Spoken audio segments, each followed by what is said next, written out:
Y es un estado donde tenemos a un gobernador que es del partido del gobierno, igualmente un alcalde que es extraño a los intereses regionales y que, bueno, no han dado en sus políticas de gestión con una eficiencia eficaz y que vayan en bien en el desarrollo y en el cumplimiento de todos los servicios públicos allá en Vargas. Y actualmente, además de los problemas que son comunes igual para Vargas, como el tema del desabastecimiento, la escasez de la inflación, el tema de, bueno, ese lamentar de colas que vive el pueblo venezolano y el guaireño, bueno, tenemos agregado ahí el tema de los servicios públicos, el tema del agua. Bueno, ahí Vargas con sus 11 parroquias se ve a diario con una falta de agua en algunas parroquias entre un mes, 2 meses. Y bueno, y ahora se ha anexado el tema de la basura, que tenemos un alcalde que, bueno, que tú lo vas a buscar para plantear los problemas en su oficina y no lo encuentras, pues está aquí en Caracas porque no es de Vargas. Y bueno, y un problema fundamental como es el tema de la basura y una competencia de la alcaldía, no lo ha resuelto el alcalde Alcalá. Ahora, fíjate, sin embargo, el chavismo en Vargas históricamente ha sido muy fuerte, ha ganado prácticamente todas las elecciones, siempre gana la alcaldía, gana la mayoría de los diputados y gana la gobernación. ¿A qué se debe eso? Sí, bueno, mira, ahí en Vargas ha ocurrido a raíz del año 99, Vargas fue sometido a una gran calamidad como fue el deslave en aquel momento y que precisamente ese día que ocurrió esa tragedia en Vargas había un proceso eleccionario, que era La constituyente. La constituyente. Y bueno, Vladimir, a raíz de eso, Vargas quedó... No, corrijo, el referéndum por la Constitución. El referendo, exacto. A raíz de ese evento natural, Vargas quedó en una situación muy desde el punto de vista psicológico, desde el punto de vista de ciudadanos, de gente de Vargas, muy tocado en su espíritu y en su ser, porque perdió, bueno, una gran cantidad de muchas personas que fallecieron ahí en el Estado y quedó a la intemperie con una gran indefensión. A raíz de eso, como tenemos al gobierno que ha utilizado sistemáticamente sus políticas de control político, del chantaje y del populismo a los extremos, bueno, se ha aprovechado de una situación en Vargas que te debo hacer la referencia, que Vargas es un estado donde no hay el empleo. Bueno, yo creo que uno de los índices de menor empleo es en Vargas, porque no tiene fuentes de trabajo. Ahí la única fuente de trabajo es el poder público, es el Estado. Entonces tienes ahí un Estado donde quien puede optar a un trabajo para adquirir y garantizar su calidad de vida, bueno, tiene que estar al lado, o bien sea de la gobernación, o bien sea de la alcaldía, o del puerto y el aeropuerto, que también son unos entes que no los administra de paso el Estado, sino un ente nacional. Entonces, ahí se está sometido a una gran dependencia del Estado. Y, bueno, inclusive se ha encontrado con problemas por el puerto, que tenía el puerto era una gran referencia en los actuales momentos, ha mermado el trabajo y lo que es el desarrollo en lo que se llaman las políticas aduaneras.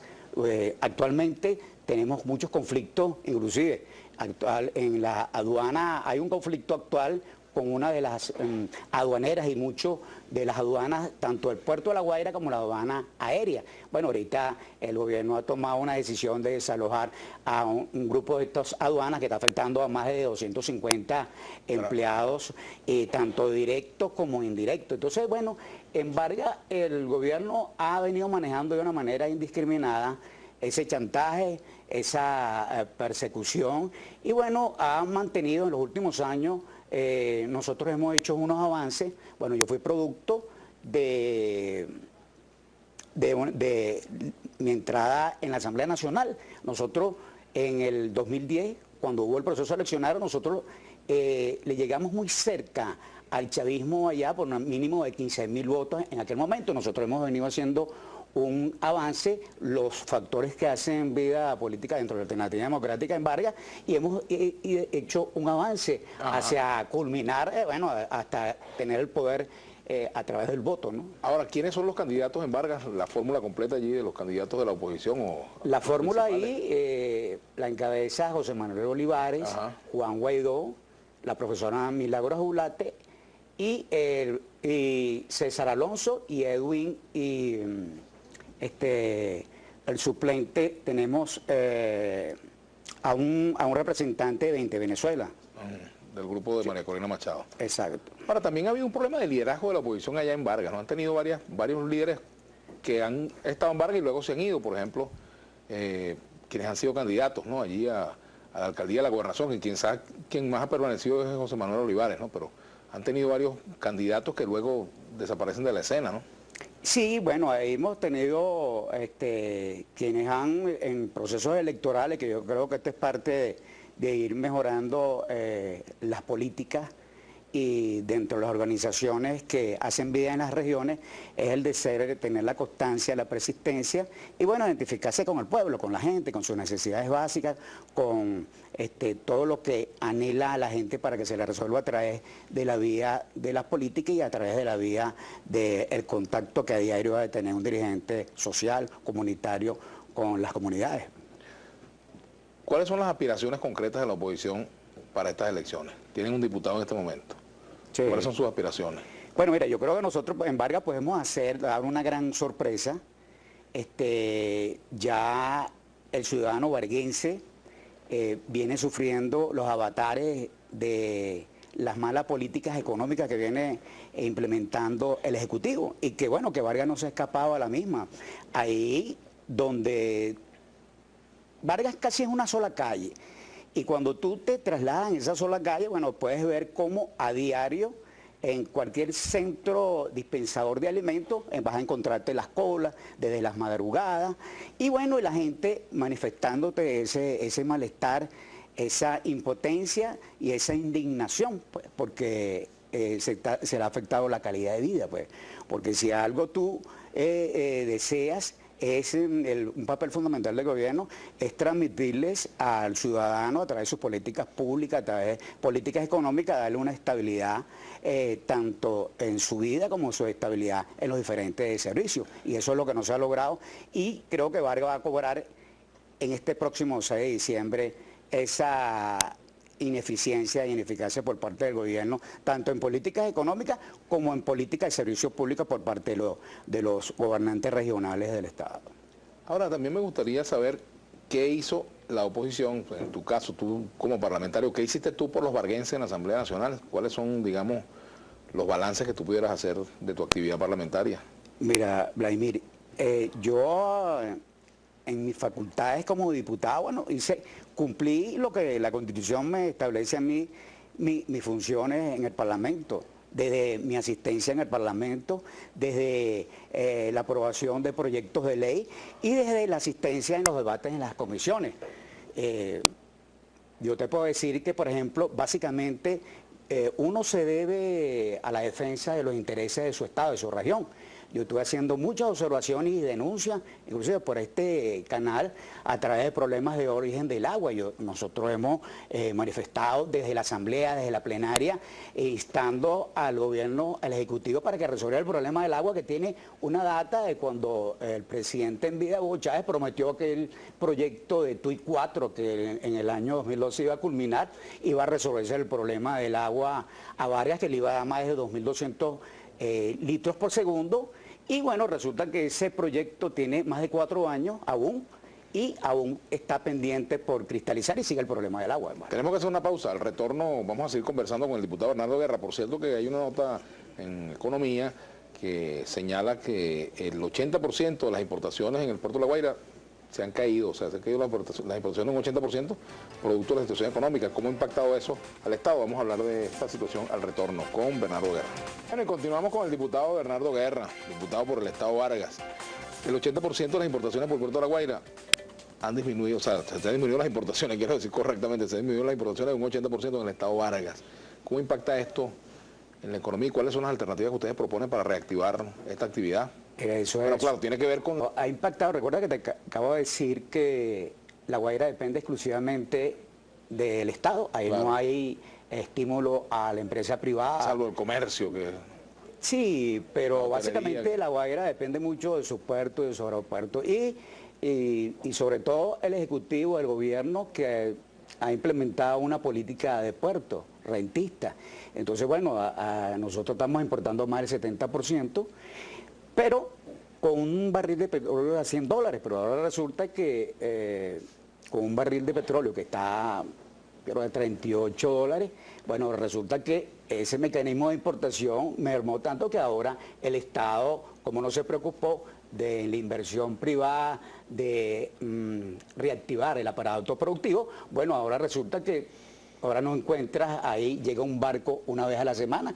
Y no sé si tú recordarás, cuando tú ibas bajando a la autopista, veías cerca del puerto los barcos esperando la cola, pues, la cola. Había una cola, ahí se era una buena cola de barcos para desembarcar. Ahora no, eso ha afectado negativamente porque inclusive, y caigo aquí con el tema de mis atribuciones, ahí hubo una de las pocas empresas privadas, son los agentes aduanales, las empresas aduaneras que de alguna manera le dan una gran alternativa al pueblo babereño, al ciudadano de trabajo. Bueno, se ha visto mermado su actividad de ellos y casi que están al cierre técnico muchos de estos agentes aduanales y muchas de estas agencias anuales. Yo me reuní con ellos hace aproximadamente 2 meses porque estaban muy preocupados y los agentes aduanales no son los dueños de empresas, sino que son los intermediarios que permiten el procedimiento para liberar y para la nacionalización y todo lo que tiene que ver una vez que llega al puerto las mercancías. Bueno, la ley orgánica de aduana que ha implementado ahora el gobierno está afectando a este sector y bueno, yo a través de la Asamblea Nacional en la Comisión de Finanzas, a través de la diputada San Pedro, logramos introducir unas observaciones que le hacían estos trabajadores, de manera de que se pudieran hacer las correcciones, pero bueno, ha habido una especie de oídos sordos e indiferencia ante esta nueva ley orgánica de aduana que está afectando a los varguenses y bueno, y a la economía de La Guaira, porque es una economía de puerto, una economía que depende exclusivamente de ese sector. Y bueno, ahora la gran preocupación es porque ahora tú entras al puerto de La Guaira y es una gran desolación.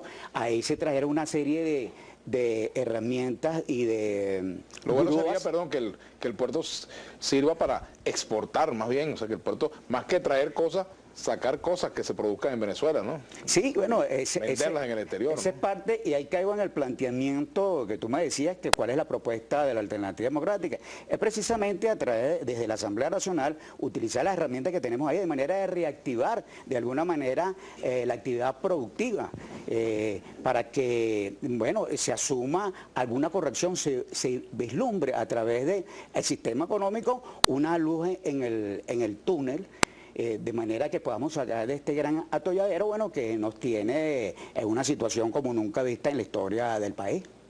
Me gustaría también hablar de otros temas, por ejemplo, a nivel nacional, la situación electoral, el tema de la observación internacional, el rol del CNE. ¿Ustedes confían plenamente en el Consejo Nacional Electoral?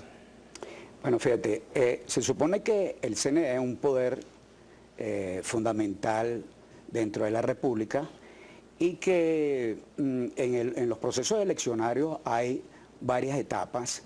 El CNE ha mostrado una serie de debilidades y de indiferencia ante los procesos electorales y sobre todo al preelectoral.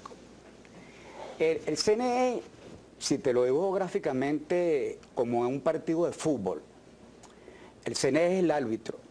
Y ese árbitro, en algunos momentos, cuando en la dinámica del juego se están haciendo faltas graves, bueno, este árbitro, que es el CNE, voltea hacia a un lado. Lo que se hace es cantar el gol, claro, obviamente, eso no lo puede evitar, pero sí es un CNE que ante los reclamos y ante todos estos procesos que han habido en estos últimos 16 años, se han hecho las observaciones por parte de la Alternativa Democrática del ventajismo que ha permitido el CNE al gobierno, porque, bueno, inclusive, chicos, las primarias que hicieron recientemente el Partido Socialista Unido de Venezuela, bueno, utilizaron bienes y utilizaron las instituciones públicas para trasladar personas a estos centros de votación. Y eso no solo que le hicieron a las primarias, lo vienen haciendo a lo largo de los últimos años.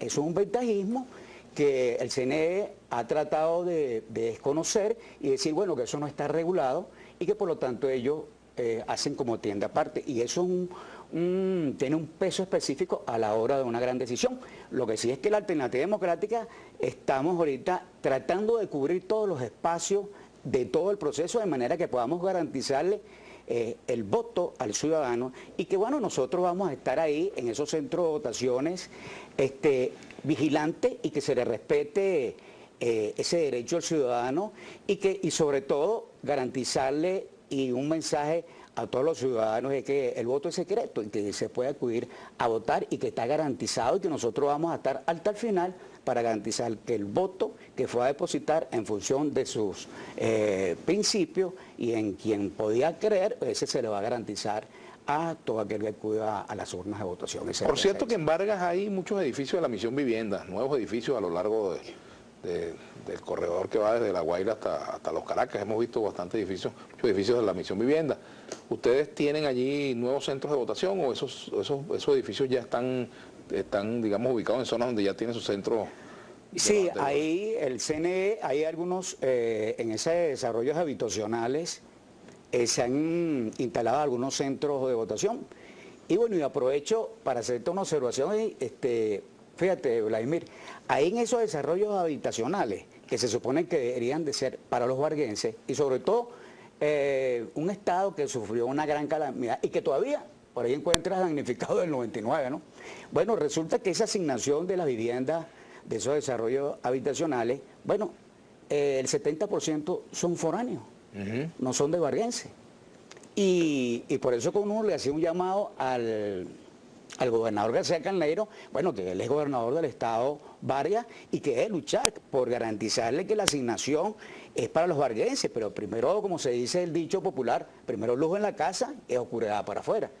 Y hay algo que hay que hacer notar, el gobernador quiso y hubo una pelea que fue pública entre él y el ministro Molina, porque hubo una serie de imposiciones ahí y uno decía, bueno, pero es que si yo soy el gobernador del estado Vargas, yo debo hacer valer los derechos de los varguenses y quienes deben tener la primera prioridad para habitar en esas soluciones habitacionales precisamente son los varguenses y no es así, Vladimir. Y además que en el tema de los desarrollos habitacionales ahí ha habido una gran improvisación porque tú cuando vas a realizar un desarrollo habitacional tiene que ir complementado con los servicios públicos, salud, educación. ¿Eso no existe? No, fíjate que eso creó un gran problema al inicio porque cuando se supone que si tú eres de Vargas y te asignan una vivienda, bueno, tienes tu colegio ahí.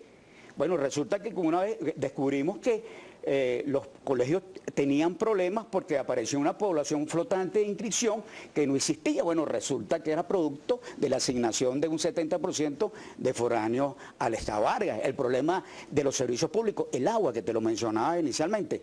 Catialamar, que es un gran desarrollo habitacional ahí, bueno, es una de las parroquias que tiene mayor, es la más grande del estado Vargas y que tiene un problema del agua gravísimo, pero tú no puedes instalar desarrollos habitacionales ahí si no le estás garantizando a esa nueva vivienda un servicio público tan importante como el agua, porque entonces le afecta a los que van a esos desarrollos habitacionales, pero también le estás afectando a quienes estaban ya. ¿Ustedes están haciendo campaña en esos desarrollos también, en esas viviendas, en esos edificios de la Misión Vivienda? Mira, nosotros estamos haciendo visitas casa por casa en todos los sectores. ¿Has tenido acceso a estos lugares? Sí, ¿Y seguro. cuál ha sido la reacción de la gente allí? Mira, hay una gran molestia que a lo mejor no te lo manifiestan de una manera abierta ni en la calle, pero sí hay un gran malestar porque la gente, no solo porque le hayas dado una vivienda, porque le corresponde al Estado como un derecho a asignar vivienda, salud y todo lo que tiene que ver con los derechos fundamentales de los ciudadanos. Hay una gran molestia en el sentido que están pasando esta condición infrahumana que están viviendo a diario por el tema de la limitación de los servicios básicos que son fundamentales. Bueno, muchas gracias, Bernardo. Bernardo Guerra, diputado de la Asamblea Nacional por la Mesa de la Unidad Democrática en el estado Vargas. Gracias por haber venido al programa.